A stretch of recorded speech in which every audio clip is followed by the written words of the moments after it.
No livro de Atos dos Apóstolos, capítulo de número 4, eu quero ler o versículo de número 21, e o versículo de número 30, e o versículo de número 31.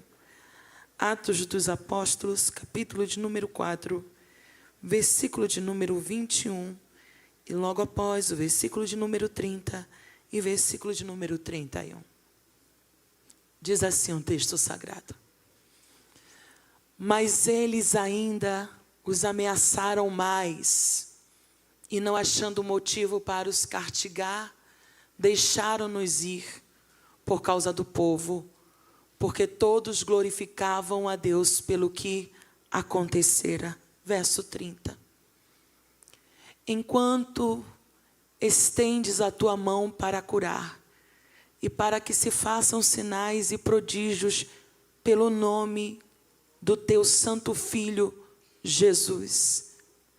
E tendo orado, moveu-se o lugar em que estavam reunidos, e todos foram cheios, diga comigo, cheios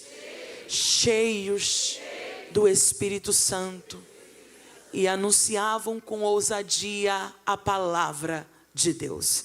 Se assente dando glória a Deus. O Senhor me trouxe uma mensagem para esta noite, no dia de hoje. Diga comigo, avivamento começa de joelhos. Avivamento começa de joelhos. Avivamento começa de joelhos. O que é avivamento?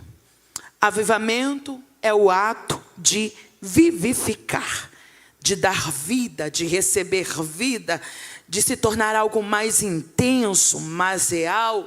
Eu digo que avivamento, trazendo duas referências bíblicas, como em Jó, capítulo 14, versículo 9, e como em Zacarias, capítulo de número 4, verso 3. Avivamento é o tronco cortado, recebendo vida pelo cheiro das águas. Avivamento é o candelabro mantendo sua chama acesa, sendo sustentado por duas oliveiras com óleo puro, óleo da fonte.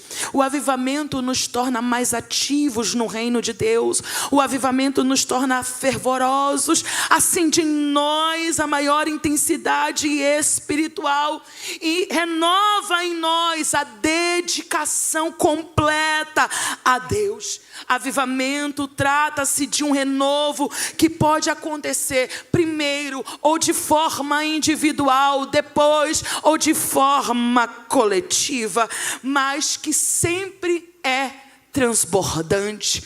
Um verdadeiro avivamento começa em mim. Daqui a pouco o verdadeiro avivamento está tocando a minha casa.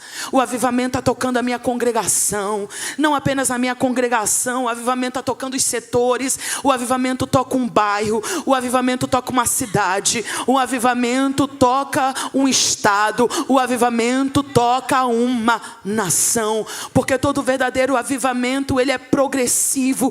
Ele cresce na medida em que o povo de Deus se ajoelha, se rende em buscar a sua face. Mas nós precisamos entender que um avivamento autêntico e poderoso, ele transforma a nossa vida e ele vai trazer impacto a todos que estão ao nosso redor. Charles Finney, ele vai dizer que um verdadeiro avivamento não pode ser planejado, não pode ser encenado e não pode ser manipulado. Diga comigo, um verdadeiro avivamento não pode ser planejado, não pode ser encenado e não pode ser manipulado.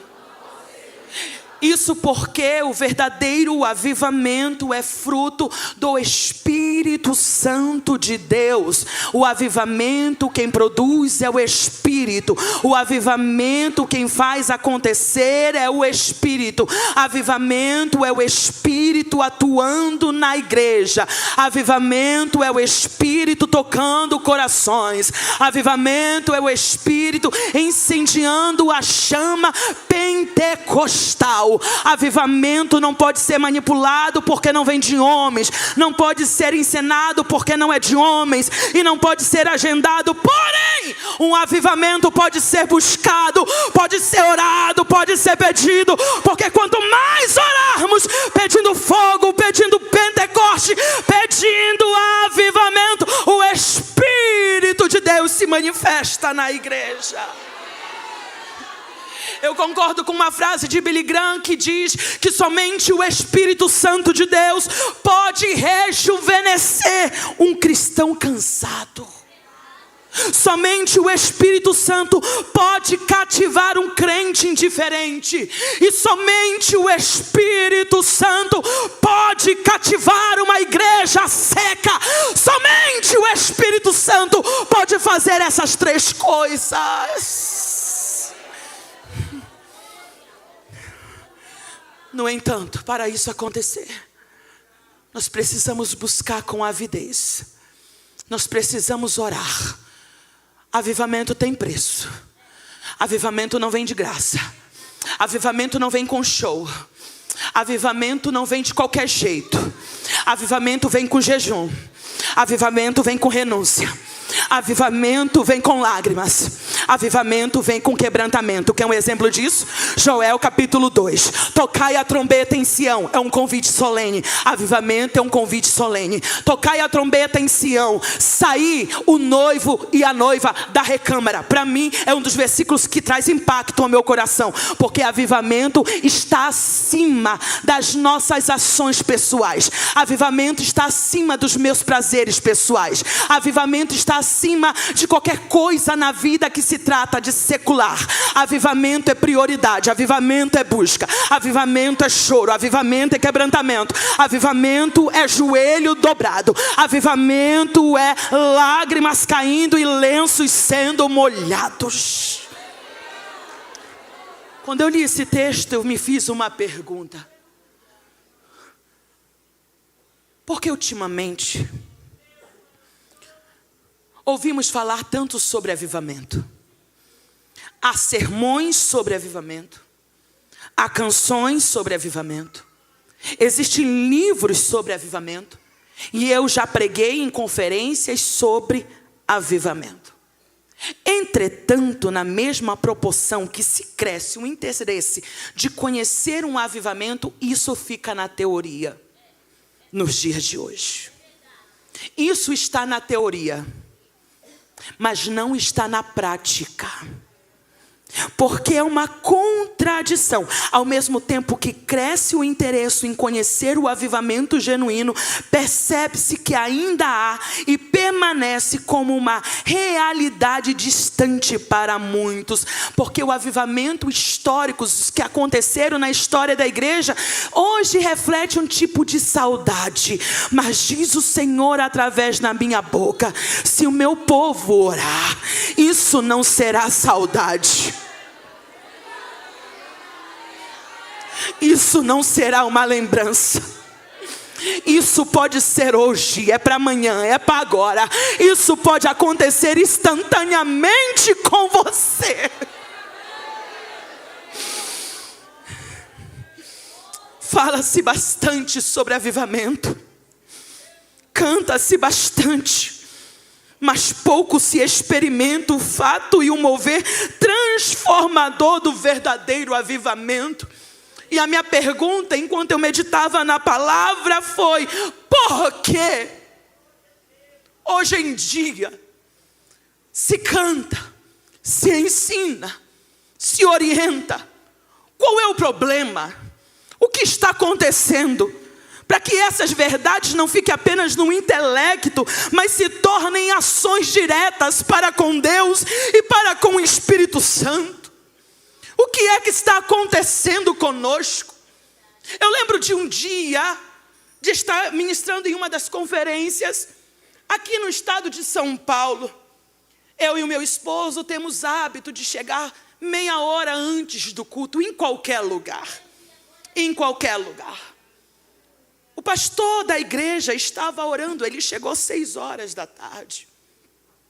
E ele levantou-se e ele disse: irmãs, vamos orar, porque o culto é espiritual.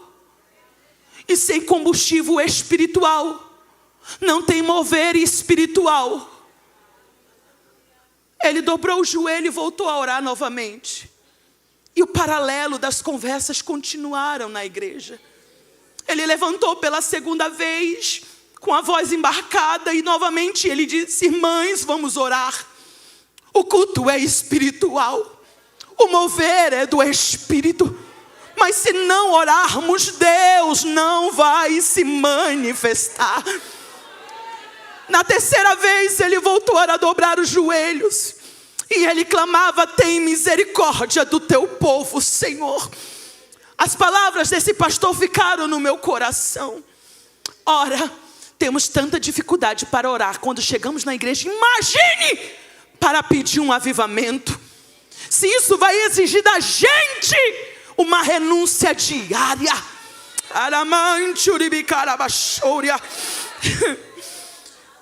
O primeiro motivo para que se entardeça um avivamento genuíno nos dias odiernos dentro da igreja brasileira. Primeiro ponto, qual? Pecados tolerados.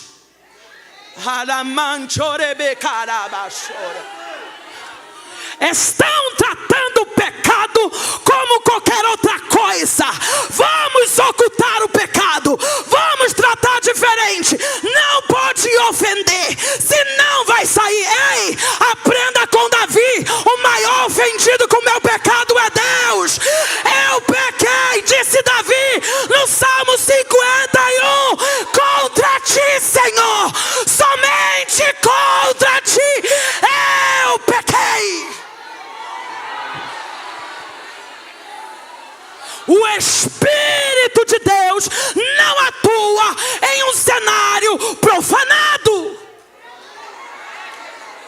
Ou a gente santifica o ambiente para que ele tenha liberdade, ou cada um faça da sua vida o que quer, viva do jeito que quer, mas também viverá sem a presença do Espírito Santo de Deus.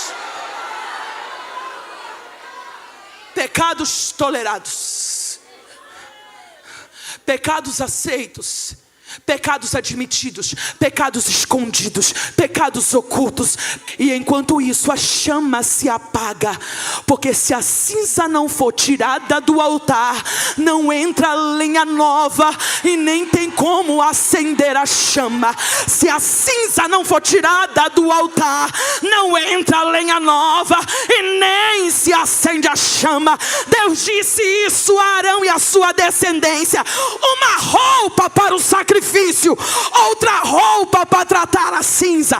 Tem hora que a gente tem que ser amiga, tem hora que a gente tem que ser líder, mas tem hora que a gente tem que tomar a decisão e ser um santo santificado por Deus, que não negocia com pecado. Troca a roupa, tira a cinza, leva para longe, põe lenha nova, acende a chama. É isso que é avivamento, é o pecado saindo e Deus entrando.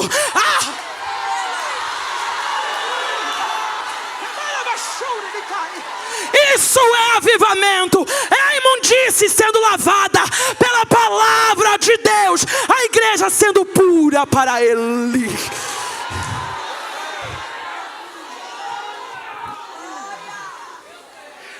Isso é avivamento.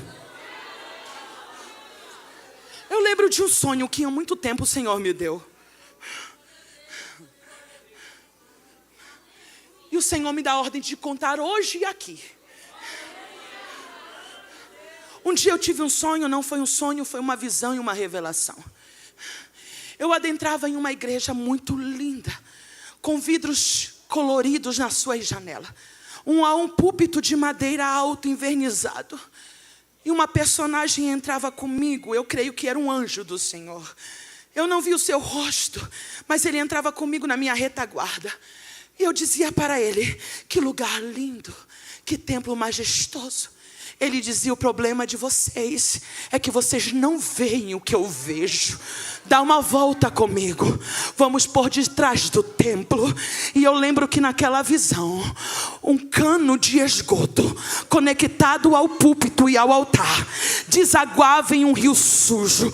O Espírito dizia: se o meu povo orar, abrir sua visão espiritual, eu mostro, eu falo, eu revelo, eu digo aonde está a sujeira, mas a limpeza que a minha presença faz será manifestada em glória, em unção, em batismo do Espírito Santo, salvação de almas, curas divinas, milagres e prodígios. Tudo isso acontece quando o Espírito Santo toma um lugar que é dele e de mais ninguém.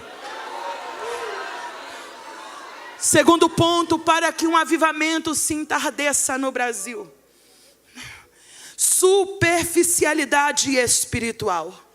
Temos um povo propenso a sentir, pouco a se humilhar. Um povo propenso a ser dominado por dopamina em hora de culto. Que hoje o povo não quer palavra muito não. E o povo não quer sentir a presença do Espírito. Quer dopamina, quer acelerar. Pregação calma, com exposição bíblica, texto a texto, dá preguiça de pensar. Mas se a dopamina entrar nas minhas veias, o culto foi bom, o culto foi glória, o culto foi isso. Não, não. O Senhor, Ele trabalha pela fé. Eu entendo a palavra pela fé. Eu recebo a palavra pela fé. Eu sou transformado pela fé. Superficialidade espiritual. Sente muito, mas não há transformação. Sente muito, mas não há quebrantamento. Sente muito, mas não há arrependimento. Eu digo e volto a dizer: o povo está aceitando Jesus por adesão, sem compreender arrependimento de pecados, o que é crucificação, o que é salvação e o que é evangelho. O povo está querendo aceitar a Jesus por adesão. Levanta a mão e vem. E no outro dia não luta para vencer o pecado. No outro dia não tem a palavra trabalhando em você. Porque o verdadeiro evangelho transforma, mas o verdadeiro evangelho confronta. O verdadeiro evangelho limpa e o verdadeiro evangelho muda a história. O verdadeiro evangelho aponta o meu erro, mas o verdadeiro evangelho me mostra como vencê-los em Cristo Jesus. Terceiro ponto: ausência de oração fervorosa.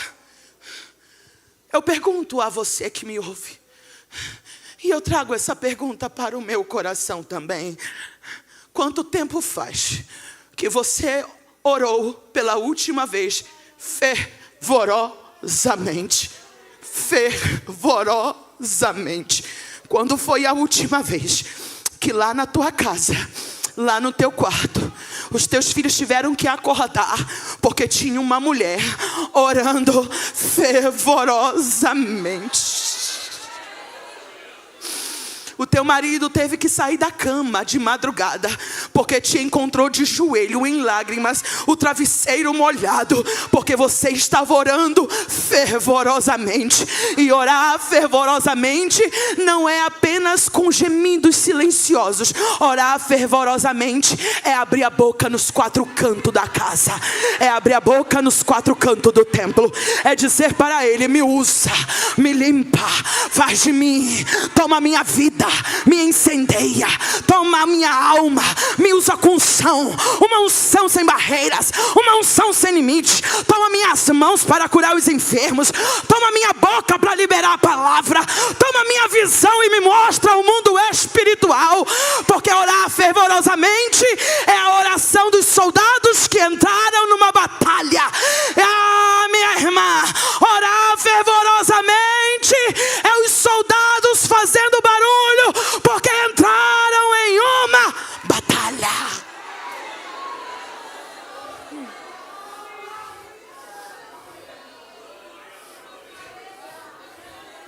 Nenhum avivamento registrado na história surgiu sem oração. Quando a igreja deixa de clamar, ela perde a sua força. A igreja não precisa de pessoas inteligentes. Ela precisa de homens e mulheres que conheçam a Deus no secreto. Vou repetir. Eu amo estudar, eu faço teologia, eu tenho uma biblioteca em casa, vários livros e comentários bíblicos, sou uma pesquisadora e amo entender a palavra, mas algo o Senhor tem me chamado ultimamente. Inteligência você adquire quando estuda, mas unção só se busca de joelho. Você pode aprender Michele o hebraico, você pode aprender a etimologia grega, os cognatos e a divisão e a interpretação do texto, mas uma coisa que ainda você para sempre vai depender é da unção do Espírito Santo. Da unção. A unção que faz a palavra chegar com poder. É a unção que faz alguém depois do culto olhar para o pregador e dizer: parece que você disse toda a minha vida. Não, foi a unção se movendo na palavra que discerniu todas as intenções do seu coração. Esses dias eu estava lendo o livro Simplesmente Crente, e o autor vai fechar com uma frase que me chamou muito a atenção: a igreja não precisa mais de troféus cristãos, ou seja, apenas um único homem que encarregue tudo que é espiritualidade da igreja. A igreja precisa de homens e de mulheres e de um fervor no âmago do vosso ser, porque o maior acontecimento não será o surgimento de um troféu cristão. O maior acontecimento será com o estruir e o som da trombeta de Deus, os que estão vivos serão arrebatados e os que morreram ressuscitarão primeiro. Nós precisamos de homens e de mulheres que estejam no secreto e na oração. Homens e mulheres que estão queimando pela presença do Espírito Santo. E hoje o Senhor me trouxe uma parábola na minha mente. Diga comigo: graveto verde não pega fogo, mas graveto seco pega fogo, estrala e incendeia outros gravetos secos. Por que graveto verde não pega fogo? Humildade, distrações, indiferenças, pecado, coração fechado. E quando o fogo chega, não pega fogo, só uma fumaça, esforço e pouca ou nenhuma chama duradoura. Mas graveto seco, vazio de toda umidade, vazio de todo orgulho, vazio de toda distração, vazio de toda indiferença, vazio de todo orgulho, vazio porque ora, vazio porque derrama, vazio porque se prostra, vazio porque chora na presença de Deus. Quando o fogo toca, minha irmã, sai de perto. Tem línguas estranhas, tem lágrima, tem zelo, tem dinamismo. Se tem um graveto seco do teu lado, pegue na mão dessa irmã aí agora.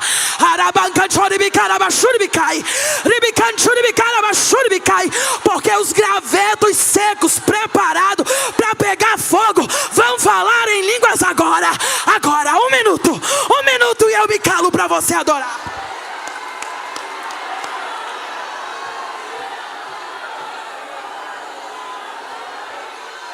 Começa pelo altar. Mulheres incendiadas pelo fogo do Espírito, homens incendiados pelo fogo do Espírito, pastores incendiados pelo fogo do Espírito, nave incendiada pelo fogo do Espírito. E aonde esse fogo toca, tem cura, tem liberdade, tem adoração, tem hinos, tem canções espirituais, porque um graveto está sendo acendido pelo poder pentecostal.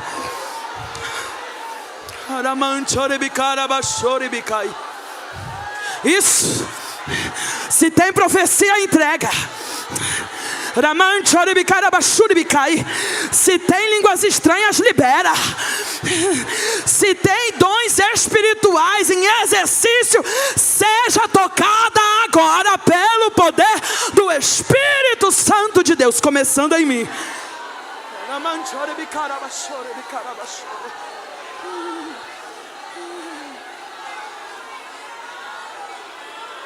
Eu navegarei no oceano do Espírito e ali adorarei ao Deus do meu.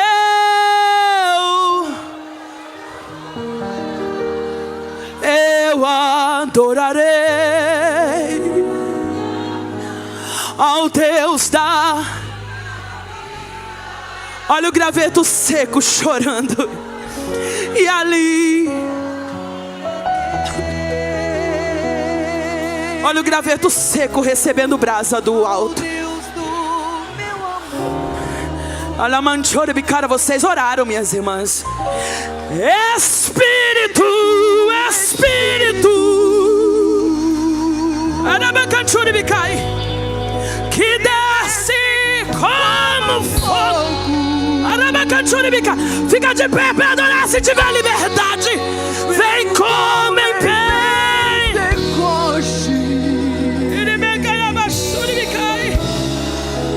E enche-me de novo.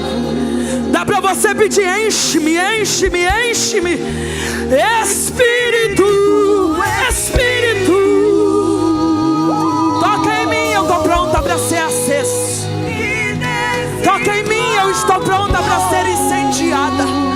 Toca em mim para romper o impossível. Toca em mim, eu não quero ser mais uma. Toca em mim, eu quero fazer a diferença. Toca em mim, eu quero ser usada pela tua glória. Porque aquele que é incendiado pela chama do Espírito é aceso para alastrar fogo. Fogo, fogo, fogo. Pode a víbora pular, mas tem fogo nas mãos. Pode prendê-lo, mas tem fogo no olho. Tem fogo na boca, tem fogo na mente. Eu estou dizendo que nada vai apagar o fogo de Deus na tua vida. Nada vai apagar o fogo de Deus na tua história. Nada vai apagar o fogo de Deus na tua casa. Se assente adorando, eu vou encerrar a mensagem.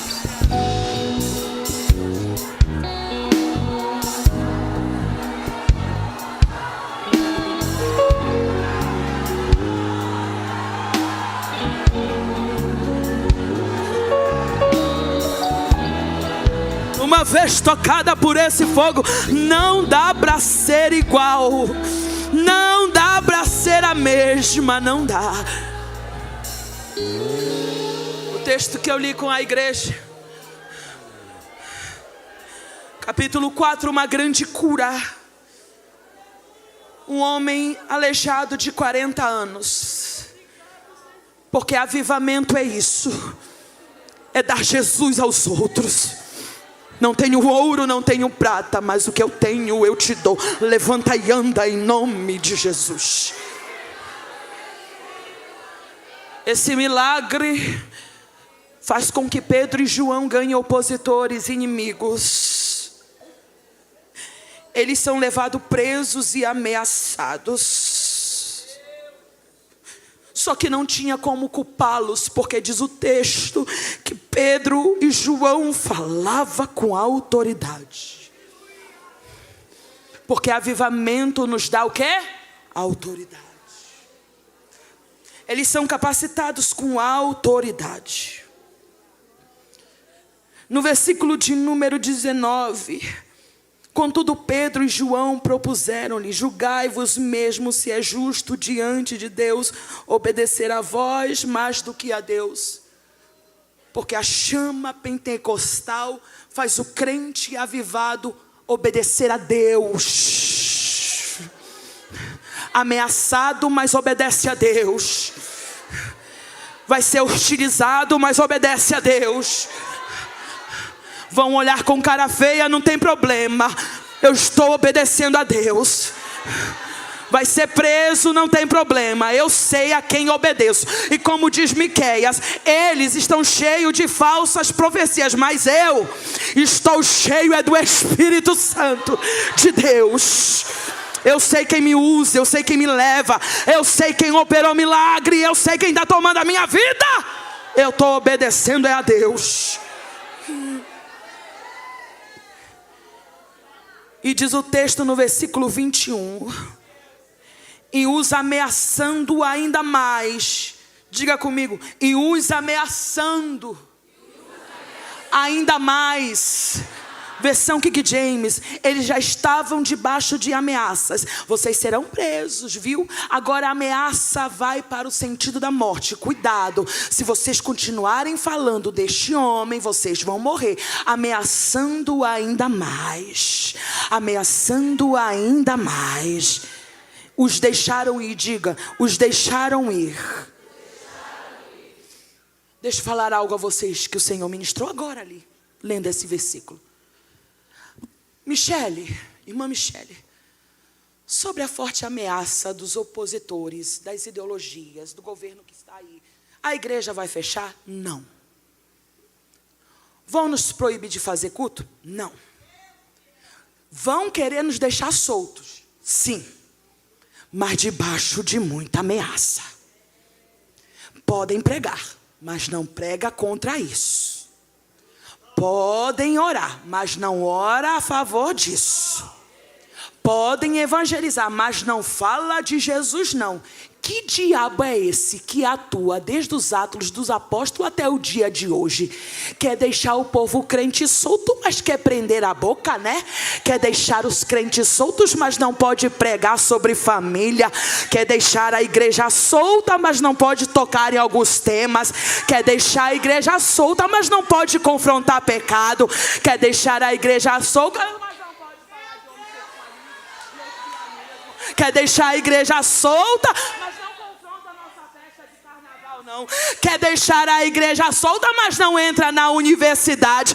Quer deixar a igreja solta, mas não aplique nos nossos filhos a disciplina da lei de Deus e os valores. Mas pegue a posição de Pedro. Estou ameaçado, estou solto. E contra o medo que vocês aplicam na gente, vamos levantar a voz e vamos orar. Vamos levantar a voz e vamos orar. Vamos ficar solto, vamos continuar pregando. Vamos ficar solto e vamos evangelizar. Vamos ficar solto e vamos obedecer a oração aqui tem 3 pontos principais que eu amei ao estudar. O primeiro ponto, no versículo de número 4, capítulo 4, verso 24 e 28.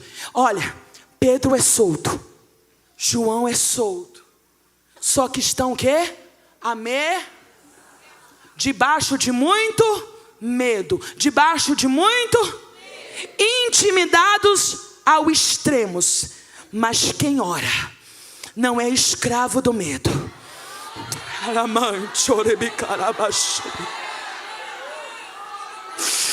Quem ora não será dominado pelo espírito maligno da intimidação.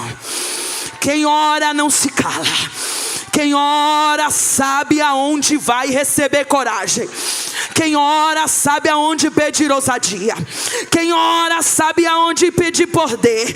No versículo de número 24 diz o texto: assim que foram soltos, Pedro e João buscaram companhia, porque debaixo da ameaça a gente quer um corpo unido em oração também. Não vamos lutar isso sozinho não. Vamos lutar junto em oração. Vai ter campanha, vai ter jejum, vai ter consagração, vai ter dia de separação. Eles foram. No versículo de número 24, olha o que Pedro ora junto com João e os irmãos. A epígrafe da Bíblia aqui que James diz: como os primeiros cristãos oravam. Como? O modo, o jeito, a maneira. E o primeiro momento do como, ou o primeiro momento da maneira foi esta: ó Todo-Poderoso Senhor, Tu que fizeste o céu e a terra, o mar e tudo que nele existe, que pelo Espírito Santo, por boca do nosso pai Davi, teu servo, declaraste, porque os gentios se enfureçam e os povos conspiram em vão. Os reis da terra se levantam e os governantes se ajuntam em oposição ao Senhor e contra o seu ungido. Olha o que Pedro está dizendo: não é contra mim não, é contra ele, é o teu ungido. Eles não estão tentando para mim mesmo, Pedro. Eles estão tentando para a obra de Jesus. Eles estão tentando para a igreja do Senhor. Ó soberano Deus. Aí ele vai trazer à memória os governantes do passado. De fato, Herodes, Pôncio Pilatos reuniram-se com as nações pagãs. Ou seja, eles estavam no controle de Deus. Eles estavam no controle de Deus. Sabe o que Pedro está dizendo? Esse governo está no controle de Deus.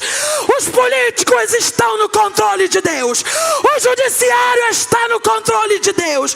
A nação está no controle de Deus. Nada foge da tua soberania. Nada foge do teu comando. Nada foge do teu querer. Eles estão nas tuas mãos. Essa oração exalta a soberania de Deus. Ele está no controle de tudo. No governo do céu, no governo da terra. Ele está no governo dos espíritos. Ele está no governo de tudo. Ele é Deus. Versículo 29. Agora, pois, Senhor, Tu está vendo as ameaças?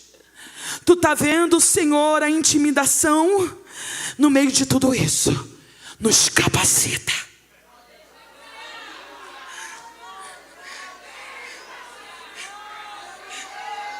Nos capacita, diga comigo.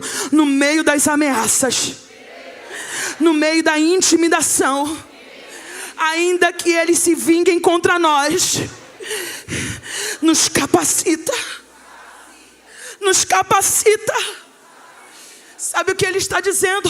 Nos dá poder. Nos dá poder, nos dá poder, nos dá poder, nos dá poder para pregar, nos dá poder para evangelizar, nos dá poder para entrar nos prostíbulos, nos dá poder para entrar no presídio, nos dá poder para entrar na universidade, nos dá poder para entrar nos valados e nos becos, nos dá poder. E quando a gente entrar lá, vai ser no poder de Deus, vai ser na manifestação do Espírito, será na manifestação de Deus, nos dá poder. Essa oração aqui me lembra uma oração. Abacuque de número 3. Abacuque não orou para que as ameaças contra a nação fossem impedidas. Abacuque não pediu estrutura política justa. Abacuque não pediu ausência de juízo divino. Mas ele pediu avivamento. Aviva, Senhor, a tua obra e a faz conhecida no meio dos anos. E a mesma coisa está acontecendo aqui. Ele não está pedindo que as ameaças se calem. Ele não está pedindo que o governo retroceda. Ele não está pedindo para que as cadeias não encontrem nenhum crente. Mas ele está dizendo, no meio de tudo isso,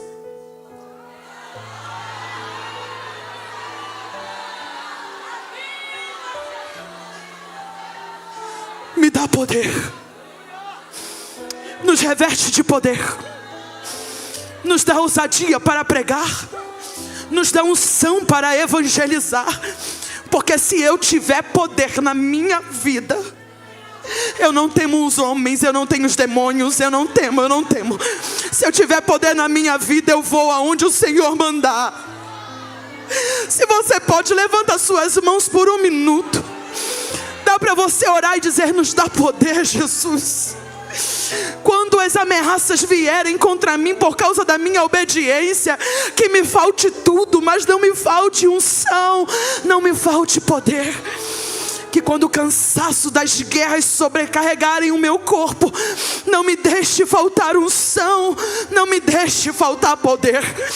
Quando eu achar que eu estou parando porque está ficando difícil as batalhas, não me deixe retroceder, me faça avançar. Poder, poder, poder, diz o Senhor, poder.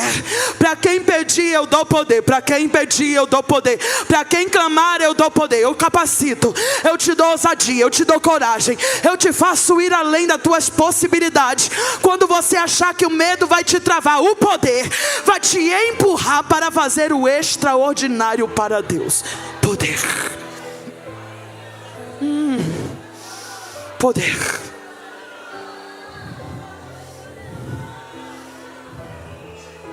Poder. Porque as nossas armas não são carnais, elas são poderosas em Deus. Nos dá poder. Se você pode, pegue na mão de uma irmã por alguns segundinhos. Diga a ela: vamos pedir poder, irmã. Vamos pedir poder para que a igreja cresça.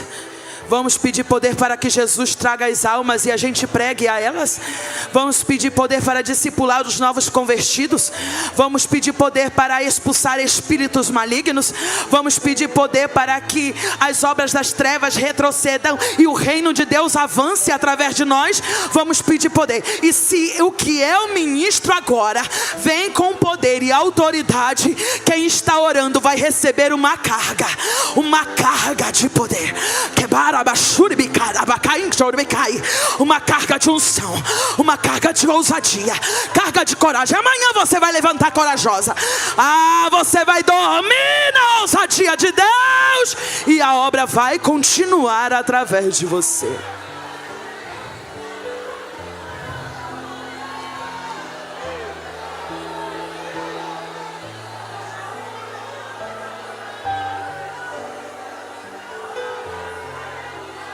Vocês precisam de poder, diz o Senhor. Mas Ele não pede apenas poder.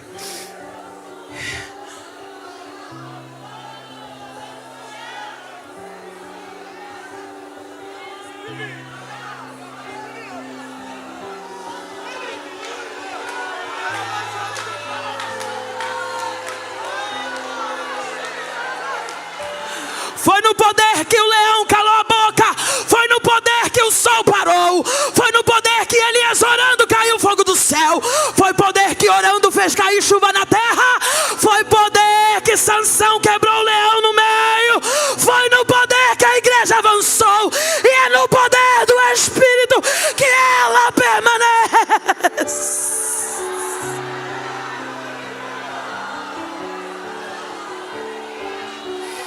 No poder muralhas caíram. No poder cantando o exército se confundiu. E o Senhor deu vitória ao seu povo. No poder da oração de Eliseu, um anjo queimou um exército inteiro com fogo. Foi no poder do Espírito de Deus. E ele finaliza a oração no terceiro ponto. Queremos poder, capacidade, unção, ousadia, coragem. Isso é no Espírito. Diga comigo: isso é no Espírito. Isso é em mim, isso é dentro de mim. Mas ele ora, finalizando sua oração. Faz manifestar esse poder visivelmente, com cura, sinais, milagres. Olha o que ele diz. Ele disse: Senhor, nós vamos sair, mesmo ameaçados, debaixo de muito poder. Mas ele diz, ele não diz assim, olha o texto. Quando eu estender a minha mão, a versão King James diz: estende a tua mão. Sabe o que Pedro está dizendo? Quando nós sairmos pregando o Evangelho, eu sei que é as minhas mãos, mas algo só acontece se tu estender as tuas mãos.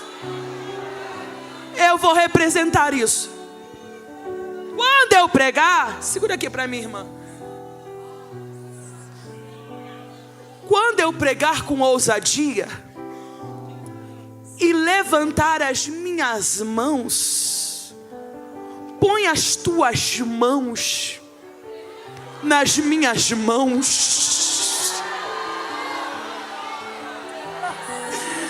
E quando as tuas mãos estiverem estendidas nas minhas mãos, opera sinais, milagres, curas. Sabe o que Pedro está nos ensinando? A mão dele ainda está estendida. Quem está disponível a pedir poder para que a mão dele se coloque em cima das tuas mãos? Eu sinto uma graça de Deus e vou profetizar. Quem ainda decidir orar, diz o Senhor, quando levantares as tuas mãos, vou estender as minhas mãos nas tuas mãos.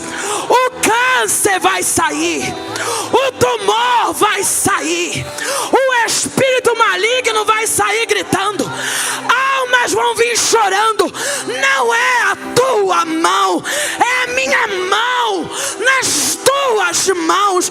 Fique de pé, igreja, porque diz o Senhor, eu estou pondo a minha mão nas mãos da minha igreja. O meu braço não está encolhido, diz o Senhor, ele está estendido, porque quando a igreja ora, a mão dele se movimenta.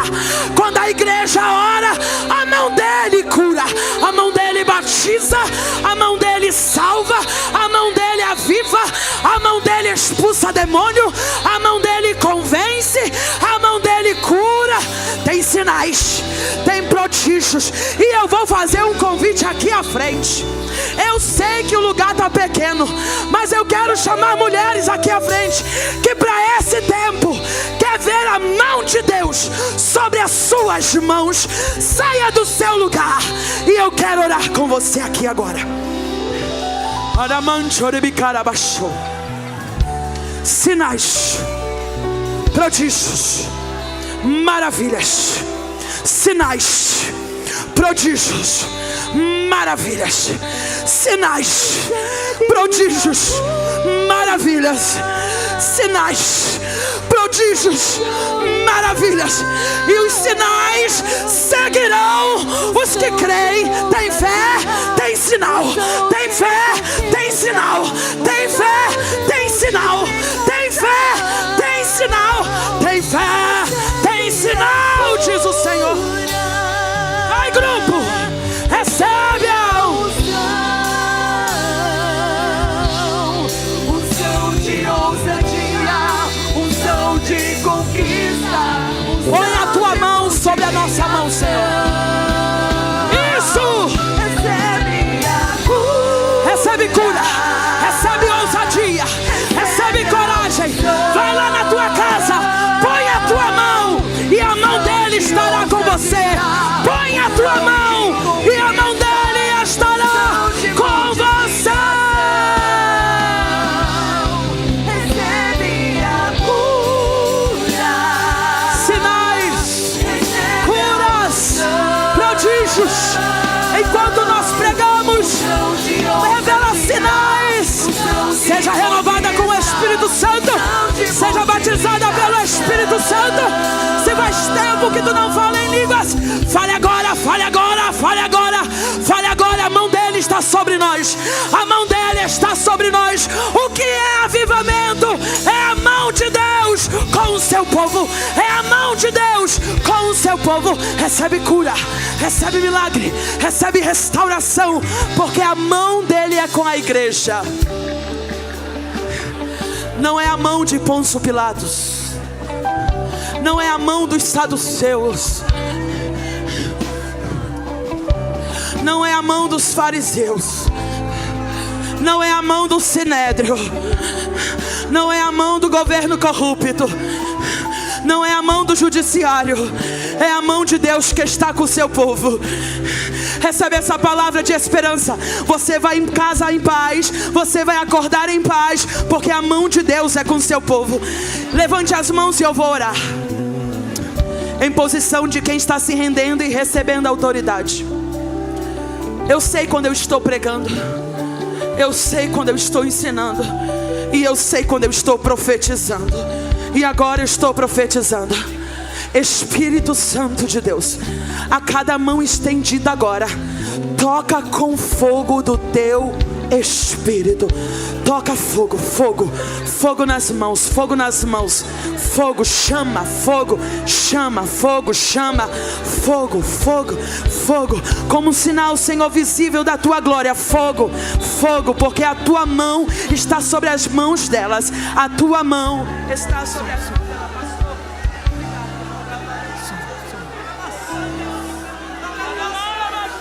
Aleluia. Glória a Deus, glória, glória, glória. Continue adorando, continue adorando, continue adorando, continue adorando. Aleluia, aleluia.